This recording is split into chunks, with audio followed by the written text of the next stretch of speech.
কালিমা লা ইলাহা ইল্লাল্লাহ মুহাম্মাদুর রাসূলুল্লাহ পতাকা আমাদের হাতেই উঠবে ইনশাআল্লাহ। বৈশ্বিক অনেক কাজ হচ্ছে, এটা হচ্ছে আলহামদুলিল্লাহ, এটা আল্লাহর হুকুমেই হচ্ছে। যারা কাজ করছে তারা কিন্তু এককভাবে করছে না, তারাও এভাবে জামা গঠন করেই কাজ করছে। তাদেরও আমির আছে, তাদেরও মামুর আছে, আসসামু ওয়া তাআ আছে, তাদেরও বায়আ আছে। এগুলো যদি আমাদের মধ্যে না আসে, আমরাও এভাবেই যে সেমিনার করতে থাকবো, এর বেশি হয়তো আমরা কিছু করতে পারবো না। হয়তো বা আমরা চাই অনতিবিলম্বে বাংলাদেশে তাওহীদপন্থী মানুষদের একটা কাফেলা গড়ে ওঠুক। এ বিষয়ে আপনারা একমত কিনা? এ বিষয়ে কি আপনাদের মতামত আছে কিনা?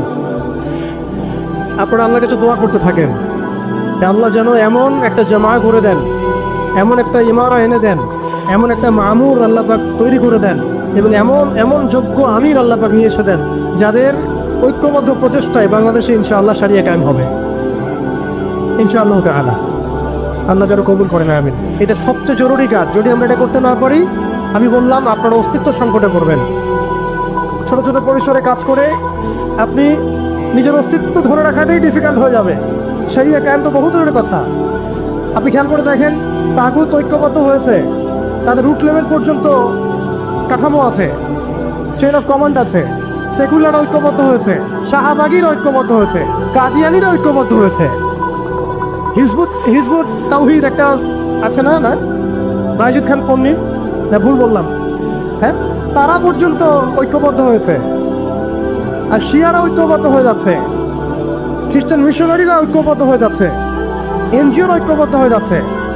আপনি দেখেন, ফ্যাসিস্ট ঐক্যবদ্ধ ছিল, এখনো আরেক তাগুত যারা ক্ষমতা আসার জন্য উঠে পড়ে লাগছে, তারা ঐক্যবদ্ধ হয়ে যাচ্ছে। সবাই যদি ঐক্যবদ্ধ হয়, তাহলে আমরা কেন হব না? আমরা কিসের অপেক্ষায় বসে আছি? উম্মার পুনরুত্থান যদি আমরা দেখতে চাই, পুনর্জাগরণ দেখতে চাই, এবং এই অঞ্চলে যদি আমরা উম্মাকে সেই বিজয়ী বেশে দেখতে চাই, তাহলে আমাদেরকেই আল্লাহর কালিমার পতাকা তুলে নিতে হবে ইনশাআল্লাহ। যখন কালিমার পতাকা পড়ে যায়, তখন আকবরিয়ে উঠে নেওয়া লাগে।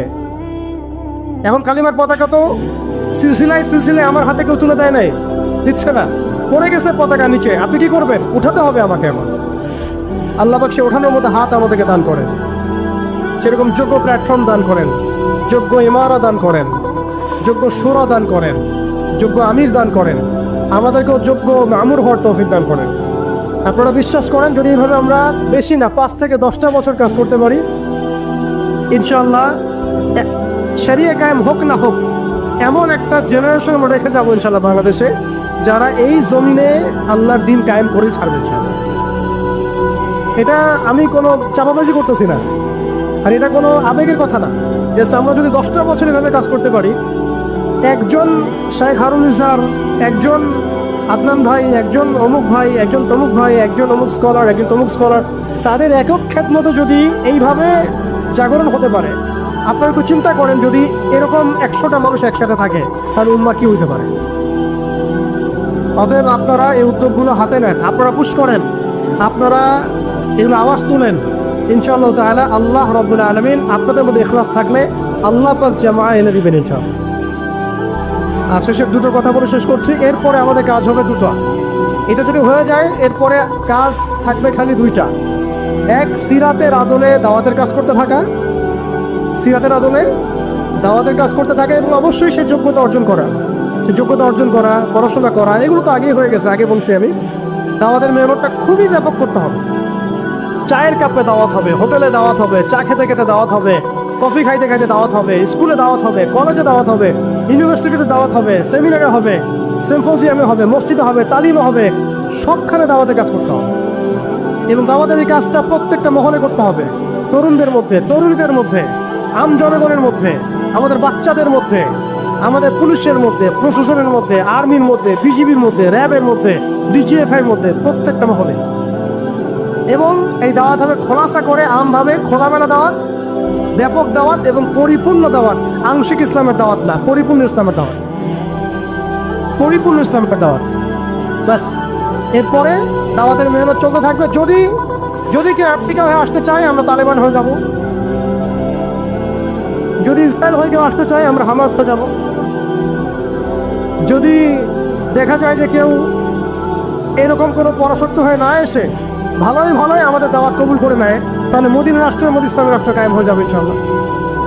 পরিস্থিতি যেমন হবে আমাদের কাজও তেমন হবে। মুক্তির একটাই পথ, দাওয়াত এবং জিহাদ, দাওয়াত এবং জিহাদ। এরপরে যদি ইসলামী রাষ্ট্র কায়েম হয় ইনশাআল্লাহ আযজা ওয়া জাল, তখন দেখবেন বহির্বিশ্বে কীভাবে আমরা বড় বড় ইসলামিক কান্ট্রিগুলোর সাথে একটা একাত্মতা পোষণ করে একটা বৈশ্বিক চেন অফ কমান্ড গড়ে তুলতে পারি। এবং সেটা অবশ্যই ইমানের ভিত্তিতে, তাওহীদের ভিত্তিতে, এবং সেটা অবশ্যই সিরাতের আদলে, সুন্নাহর আদলে, কোনো সেকুলার ডেমোক্রেটিক বা ওই তাগুতের দাসদের আদলে নয়। সেটা হবে সেই সব ভাইদের সাথে যারা আল্লাহর পথে দাওয়াত এবং জিহাদের মধ্য দিয়ে আল্লাহর জমিনে দিন কায়েম করেছেন, তাদের সাথে নয় যারা মুসলিমদেরকে পিঠের পিছ থেকে ছুরি মেরেছে, এদের সাথে নয়। অতএব আমাদের কাজ এখন আঞ্চলিকভাবে এগুলাই। এই কাজগুলো যদি আমরা ঠিকঠাক মতো করতে পারি ইনশাআল্লাহ, আল্লাহ পাক তৌফিক দান করে দেবেন, তাহলে দেখবেন অল্প সময়ের ব্যবধানেই আমরা ভালো সাফল্য পাচ্ছি ইনশাআল্লাহ। এখনও তারা বের হয়ে আসছে, আমি সেটা বলছি না, কিন্তু এখন পুরো বৈশ্বিক প্রেক্ষাপটে যারা বিশ্বে ফাসাদ সৃষ্টি করে বেড়াচ্ছে, এদের মধ্যে এই ইয়াজুজ মাজুজের খাসলত আছে, চরিত্র আছে। দেখবেন ওই দিকে ইউক্রেনকে ব্যস্ত রেখেছে রাশিয়ার এগেনস্টে এবং নিউক্লিয়ার যুদ্ধ বাঁধানোর পায়তারা করছে। এটা অলমোস্ট আমাদের ঘরের কোনায় চলে এসেছে। নকিং অ্যাট দ্য ডোর বলে একটা কথা আছে ইংরেজিতে, একদম ঘরের কোনায়। যে কোনো মুহূর্তে দেখবেন ওয়ার্ল্ডে একটা ম্যাসাকার সৃষ্টি হয়ে গেছে। ওইদিকে তাইওয়ানকে ব্যস্ত রেখেছে চায়নার এগেনস্টে, ওইদিকে ইসরায়েলকে ব্যস্ত রেখেছে প্যালেস্টাইনিদের এগেনস্টে, এদিকে দেখবেন যে ইরাকে ব্যস্ত রেখেছে এই কন্টিনেন্টকে ISIS দিয়ে, ঠিক আছে, বাংলাদেশকেও ব্যস্ত রাখার চেষ্টা করছে মায়ানমারকে দিয়ে, দেখছেন না?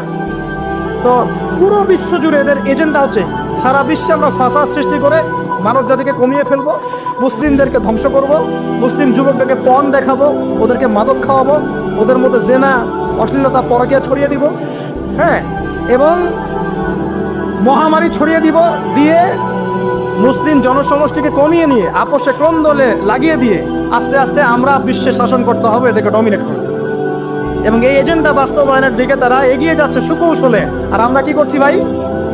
আমরা শুধু কাজ যতটুকু না করছি তার চেয়ে বেশি আমরা আয়ু আশা শোডাউন করছি।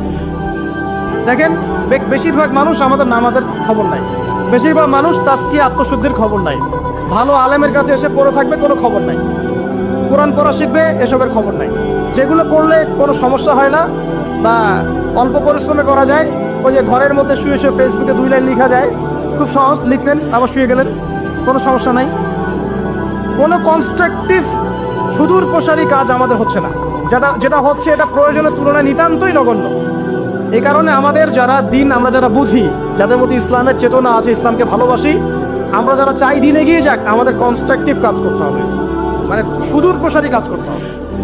শৈথিল্যতাবাদীও হবেন না, আবার চরমপন্থীও হবেন, মধ্যমপন্থী হয়ে ইসলামকে, কোরআনকে এবং হাদিসকে হাতে নিয়ে উম্মার ঐক্যের স্বার্থে, দেশ জাতি জনগণের ঐক্যের স্বার্থে এগিয়ে যান।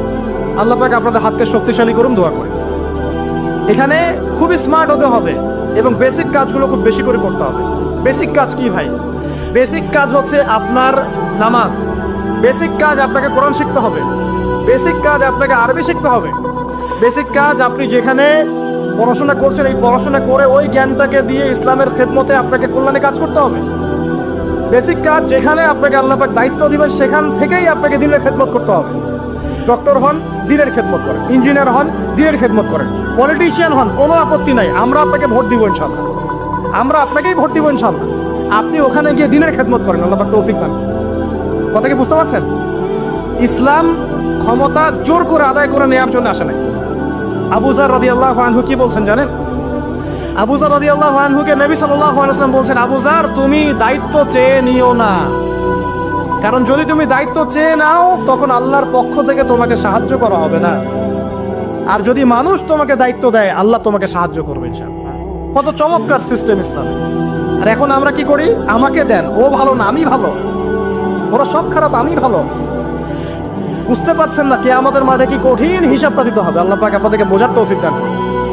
এগুলো কল্যাণকর নয়, আপনার জন্য অকল্যাণ হতে পারে। তবে হ্যাঁ, যদি আপনার মধ্যে ঈমান থাকে, আপনার মধ্যে যোগ্যতা থাকে, অবশ্যই আপনি দায়িত্ব চেয়ে নেবেন এবং ইনশাআল্লাহ তখন আমরা আপনাকে দায়িত্ব দিব, আমরা আপনাকে ভোট দিব, আপনি জনগণের শাসন কার্য পরিচালনা করবেন, আল্লাহ আপনার হাতকে শক্তিশালী করবেন ইনশাআল্লাহ। আল্লাহ পাক আমাদের নিচু থেকে উঁচু মহলের সবাইকে হেদায়েত দান করুন, দোয়া করি। ইসলাম কারো শত্রু নয়। মুসলিমের রক্ত ঝরানোর জন্যে কল্লা কাটার জন্য আমরা কিন্তু পৃথিবীতে আসি নাই। আমরা আমাদের আসল শত্রুদেরকে চিনতে ভুল করেছি। এই কারণে আমরা আপোষে হানাহানি কাটাকাটির মধ্যে লিপ্ত।